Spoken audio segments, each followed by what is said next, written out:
Championship dreams are made in the Valley of the Sun. Welcome to Phoenix Raceway and welcome to the end of the 2025 season. Champions will be crowned, beers will be flowing, but so will the tears of those who don't get the job done this weekend in the desert. This is it, folks, the final episode of Around the Track for 2025. I'm Gabe McDonald alongside America's crew chief, the man himself, Larry McReynolds. It's ironic saying we've reached the mountaintop of motorsports when we're racing in the desert, but after this weekend, Larry, we're about to crown some champions. Well, the older we get, the more time flies. It's hard to believe the season started 9 months ago back in February, and here we are down to one race with 4 drivers and 4 teams per series to crown that championship. All fighting for the finish there. Looking to finally see who's going to become champion is in Garage Confidential today. One-on-one with the driver of the 11 for Joe Gibbs Racing, Mr. Denny Hamlin. We'll also go out to Phoenix to talk to the rest of the championship 4 as well. But for one last time, let's drop the green flag on this episode. NASCAR has every driver on the track this weekend, but only the championship 4 will be eligible to take home the title in each series.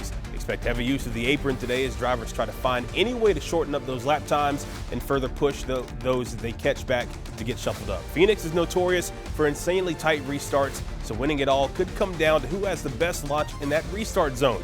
Don't forget about Rattlesnake Hill as well. Crew chiefs got their notebooks full back in March when we were here earlier in the season. But did they fill it enough to fuel their team to a championship? Here's the drivers. Obviously, the whole playoffs, I felt like the whole time we were more than capable of doing it. So, yeah, it definitely is a surprise, I guess, in some senses, but not a surprise at the same time because I knew that all the pieces to the puzzle were certainly there. I don't know. It's just fun. It's fun.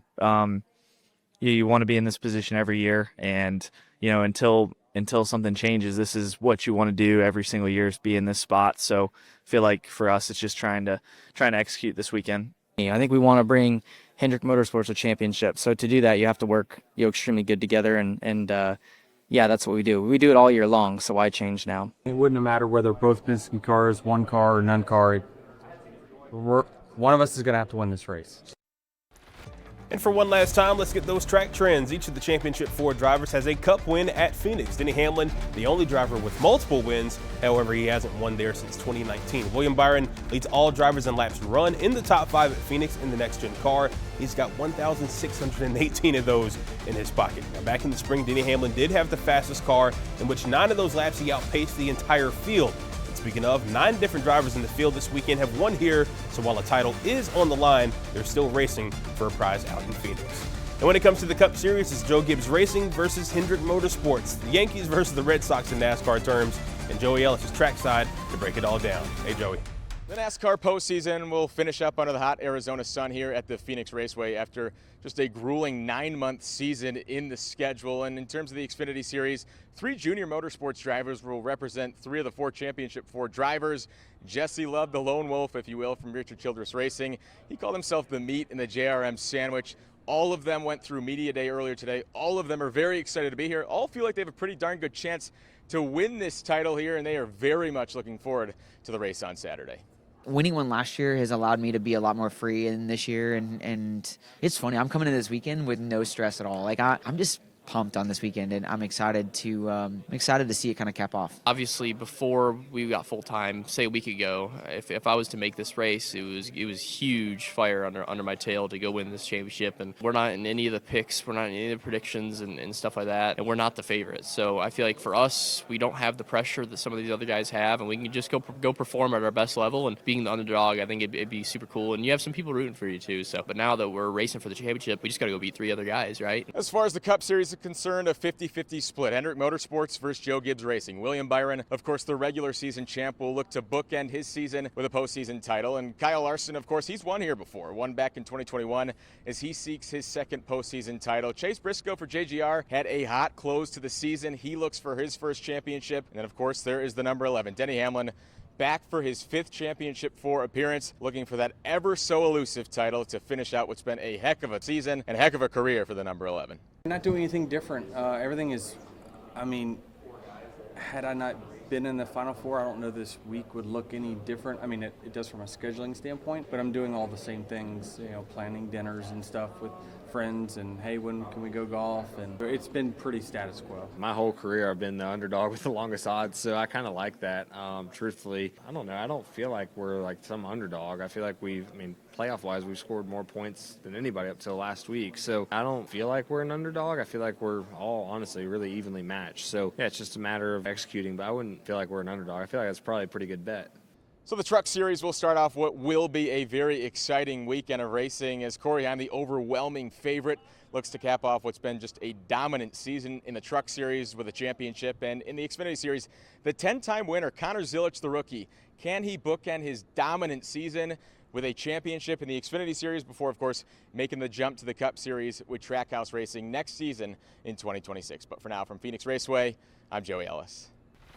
All right, appreciate it, Joey. Now, Larry, you never had to worry about this format as a crew chief back in your day, but you don't even have to win this race to be a champion. I mean, we just saw it 2 seasons ago. We're celebrating a Ross Chastain race win, but Ryan Blaney getting the championship. We've seen it, of course, several times as well. That's going to play into some guys' strategy out here this weekend. Yeah, but the history shows all the years, whether it was at Homestead Miami Speedway or at Phoenix, other than that 1 year, the other 10 years to win the championship, you had to win the race. And I think all 4 of these teams are going out there with that mentality, Gabe.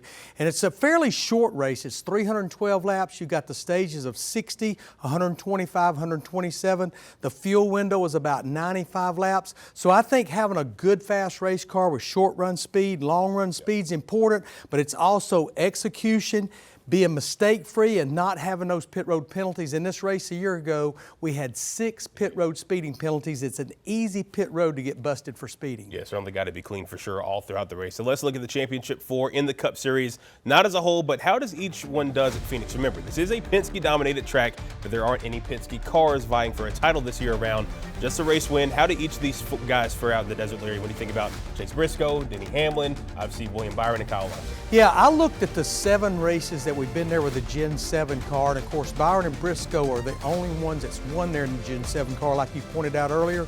But when you look at top 5s and top 10s, the 4 of them almost overlay. But what's crazy, Gabe, and Briscoe's kind of the outlier because he had some rough years there with Stewart Haas Racing, even though he won. When you look at Hamlin and you look at Byron and you look at Larson, their overall numbers at Phoenix, they almost have the exact same average finish, about a 10.5 or 10.6, which is just another reason I have no idea who can win this thing on Sunday. Yeah, absolutely. Certainly, just one of those things where all bets are off and you pretty much got to go out there and race. Now, the Owners' Championship is on the line this weekend as well between Coach Joe Gibbs and Rick Hendrick as well. We know the 9 and 48 cars had their playoff chance, as did the 20 for JGR. Ty Gibbs, no chump here either. How involved will the teammates get in order to get one of their drivers to Bill France Cup this weekend? Well, it's kind of an interesting weekend. You can't go out there and drafting or none of that works, but this is a regular weekend where we have that 50-minute practice. It's not under the impound, then qualifying and then the race. So any information that those teammates can feed them,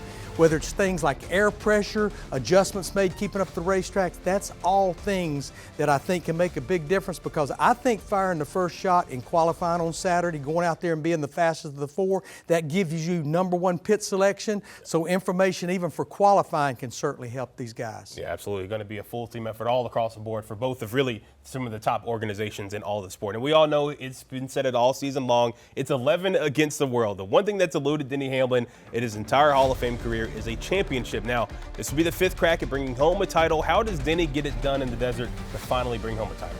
I just see a different Denny Hamlin. I'm hearing a different Denny Hamlin. I'm observing a different Denny Hamlin. He is laser focused right now. I was talking to Dave Alpern, the president of Joe Gibbs Racing, earlier this week. He said he left the shop after dark, and he looked and Denny's car was still in the parking lot because he and Chris Gale, his crew chief, were still in there working through the simulator. He's got a lot of distractions going on, but he also is all in on this deal. Yeah, certainly locked into the task at hand and looking to get a title in that 11 car. Now let's talk about the guy in the iconic ride in the 24. William Byron was in this spot last year, wasn't happy with his result. Even if he does pull this off and wins a title, what does William Byron have to do to really cement his own legacy in that 24 car? Well, I mean, he's won 16 races, including 2 Daytona 500. He's an Xfinity Series champion. I don't know that he's going to have to go out there and win 93 races like Jeff Gordon Right. did. I think those days are over Yeah. with, but I do think he's going to need to win a championship, and I truly think it's not if William Byron will win a championship, it's when he'll win one. I think he definitely will. What would it say, just real quick about, just the journey that he's had to get to this point, if he's able to get it done, because he doesn't really have the typical background as a lot of these guys do. Got started very late, started pretty much in iRacing and did an accelerated career, 1 year in trucks, 1 year in Xfinity. Now he's in his 8th year in the Cup Series. Yeah, certainly one of the top guys in the garage, no doubt. All these guys have a good shot to get it done. And Larry Mack, he's sticking around because he gave Denny Hamlin his game plan on winning a title. But what is the driver of the 11 saying? We got that coming up. Plus, Denny Hamlin says it's his time. It's 11 against the world. But how does he plan to pull off the season of a lifetime? He's going to tell you himself. We go one-on-one with the championship hopeful coming up next. And one Xfinity Series team isn't saying goodbye to racing, they're just switching up its style. Oh, and they're signing top Cup Series talent, no less, to come with them to trucks. Find out who it is in just a little bit. And Larry, we heard you could have been a lawyer, is that true? I don't know if I can tell lies that bad. That's my guy there, NASCAR's lawyers certainly looking over their shoulders because the ongoing saga between the sport and two teams might be coming to an end one way or another. We got more around the track when we return in just a little bit. Back here on Around the Track, it's not a goodbye, it's see you soon. At least that's what Colleague Racing is saying to its Xfinity Series program. Earlier this week, the team announced it's, quote, pausing its Xfinity program in order to focus on its new Truck Series venture with Ram. Daniel Dye will take the step down with the team to drive one car, while former Spire Cup driver Justin Haley has been announced as another entry. They joined Butterbean Queen, who just won the ARCA Series title, and sources actually tell us that if Dodge gets involved in the Cup Series again, to watch for Colleague to possibly restart its Xfinity program. And since 2015, NASCAR's second highest level of racing has been known as the Xfinity Series. With cars going as fast as Xfinity Internet, the racing has been fierce every week on the CW. But starting next year, guys like Jesse Love, Sam Mayer, and Justin Allgaier will race in the series with a new name, the O'Reilly Auto Parts Series. So with that, we asked, what's the nickname going to be for this? We hear it around the track. We're going to call it the O, but some of the drivers had some pretty good ideas as well. O'Reilly Auto Parts Series is it's a little bit of a mouthful, right? I don't know if we just shorten it to OOO or what, but I would say it's probably just gonna be O'Reilly. I feel like calling it the O'Reilly Series is perfectly fine by me. I think it'll just get to shorten to the O'Reilly Series, which is pretty cool. I guess it comes off the tongue pretty easy, so we'll take it. Gonna call it the O. The O, I like that. Let's start pushing that. We're gonna race the O. There you go. Tune into the O this weekend. All right, now, Larry, we won't make you venture as to guess a nickname on the series, but aside from Connor Zilish, who's got you really excited about the future of NASCAR when you think about some of the other guys in the championship four, like a Carson Quapple and even a Jesse Love? Well, it's kind of unknown, but I'm going to go to another series, the NASCAR Craftsman Truck Series, Corey Heim. Yeah. We don't know what he's going to be doing in 2026, Gabe, but 11 wins, and he runs fast and leads races at every type of racetrack. He's got a few Cup starts, just got a top 10 finish at Bristol. He's a development driver for 2311. He is the real deal. Yeah, certainly special talent. I mean, 11 races, like you said, nearly a dozen so And with far the this twist year. of a meter, you could have won about 17 or 18 races. The guy is definitely on a heater for sure. Well, we talked about it earlier in the show. There aren't many chances left to win the big one for one Denny Hamlin. He's arguably the most polarizing figure in all of NASCAR. Denny has every accolade you could achieve in the sport except for a Cup Series title. So why not stoke the fire and ask him about it? Our Joey Ellis caught up with him a few moments ago in Garage Confidential. All right, I'm here with everybody's favorite driver, Denny Hamlin, here back under the beautiful sun here in Arizona. Back for your 5th Championship 4 appearance. Does each one kind of feel different? Obviously, a new sense of challenge and whatnot heading in. Everyone is different. Yeah. I mean, every race at this racetrack is a little bit different, but much less when you're going for a championship and you're racing now some different competitors sometimes than last time. I think Larson's the only one that was part of the 2021, which was the last time I was part of this Final Four. So, yeah, every time here is a little bit different. We got some unknown variables that are, going to be, challenging us this weekend. So I'm ready for it. It's hard to beat this weather, obviously. So leading up to the race, does preparation at all look a little bit different when you got this weather and a little more things to do around this track? Well, I'll tell you, with it being consistently warm and no clouds, it actually makes it easier for the teams and the drivers to prepare for conditions like this because they won't be vastly different between the days. So it's pretty easy for us. It's just a matter of whether we guessed right during the week to get this set up just right for this new tire. You ran really well here back in the spring, P2 finish, obviously. Do you Can you draw on that? I know it's a couple months, different stakes and whatnot, but can you just draw on the familiarity with the track and how you fare there? Yeah, it is so different at this racetrack, and it's of the racetracks that we race twice a year, it's got the biggest spread of time between the two. So I don't know that you really can draw a whole lot of conclusions from that, but certainly it gives you a little confidence boost that you do know how to make speed around here. You mentioned Kyle. What do you just make of the 4 here that you're racing up against? Obviously, he won it back in 21. What do you just make of the championship 4 field? Yeah, it's really competitive. I mean, these guys have got a lot of speed. Briscoe obviously has shown his qualifying speed that he's now translated into race speed, and obviously Kyle and William are one of the best that the series has seen quite some time. So it's going to be challenging. I know that my work's cut out ahead of me this weekend, but to be the best, you got to beat the best. That's what we got to do. Kyle said a short time ago he wants to race until he's at least 40. You've defied Father Time in this sport as well. What do you enjoy about it still to this point? Yeah, just the competition of it. I mean, it's what I still love what I do even after 20 years of doing it, and especially with the schedule that we have that is so rigorous and tough. But just enjoying that every 7 days I have an opportunity to win and still at the highest level, that means a lot. Obviously, you want to talk the championship. That's the last thing that you want. But are you at the point where you can kind of live with everything that's come before that? Obviously, 60 career wins. You've led the Cup Series and wins this year. I mean, is that enough for you still? It is. I mean, no matter what the result this weekend, I'm not going to feel any different about myself personally. Maybe to the public, it might feel a little different to them, but I've accomplished so much more than I ever would have imagined that, this weekend would just be icing on the cake if we could do it. Lastly, I mean, every time you've come here to this race, you've been hopeful. You've been confident. If you do get over that mountaintop, can you even put into words all that hard work? I mean, it's been a long time coming. I really can. You'll have to check back in with me on Sunday afternoon. But, a lot of it is because I realize that when those big monumental wins happen, and the ones that I've had, I never knew how I was going to feel until it actually happened. And so I can try to put myself in that place, and it's just I've always underestimated emotionally how much it means. Denny Hamlin looking for his first Cup Series championship here in Phoenix. All the best this weekend. Thanks for doing this. Thank you. Always great to have Denny on the show. Well, he might be racing for a title, but the team he co-owns is facing a new twist in the courthouse. We'll explain it all when Around the Track continues in just a little bit.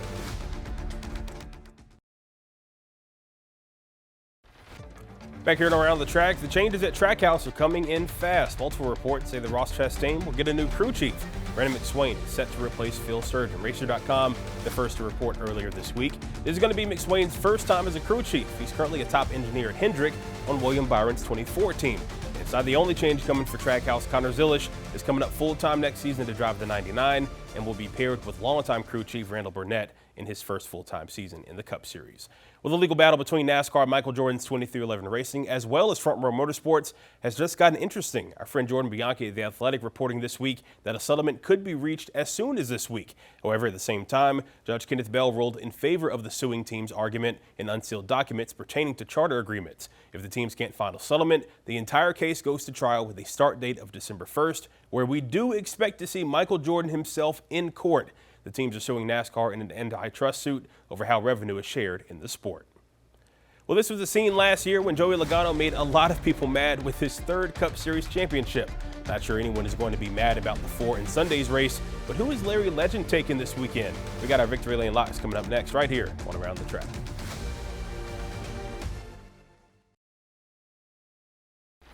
Back here on HT2, and we got 2 different sets of odds this week. On the left, you'll see the odds for the race going into the weekend. All 4 championship drivers are in the top 5. However, you do see Ryan Blaney ahead of Chase Briscoe. And let's be honest, these numbers don't really matter. It's what matters on the right side. Who wins the actual title? Denny is your clubhouse favorite at 2-1. Kyle Larson and William Byron, not even a full point behind him, but extremely close by. Chase Briscoe just over 3.5 to 1 to upset the field and score his first Cup Series title in his first year in the 19. Well, there's one last thing to do this season. Larry, you already know the drill. Time to give out the Victory Lane locks. Who's winning the race, and is it the same person winning the championship this weekend? It will be the same person, and I'm going to steal a line from Mike Joy. 20 years of trying, 20 years of frustration. There you go. Denny finally gets it done, win number 61, and that first Cup Series championship, finished second there to Christopher Bell in the spring, and won a few weeks ago at a very similar racetrack up there at St. Louis. Absolutely. It's a guy that has had multiple weeks to get the car ready when you think about punching his ticket to Phoenix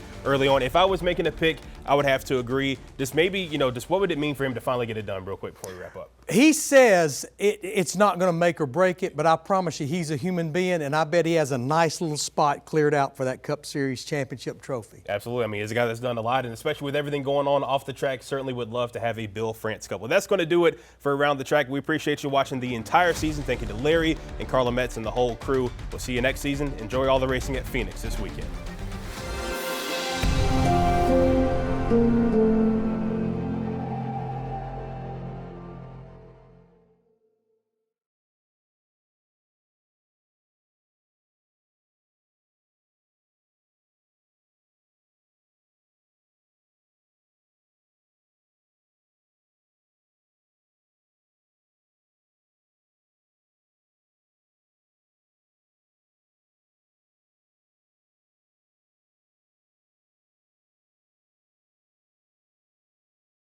Queen City News Plus. Just search Queen City News on your smart TV's app store.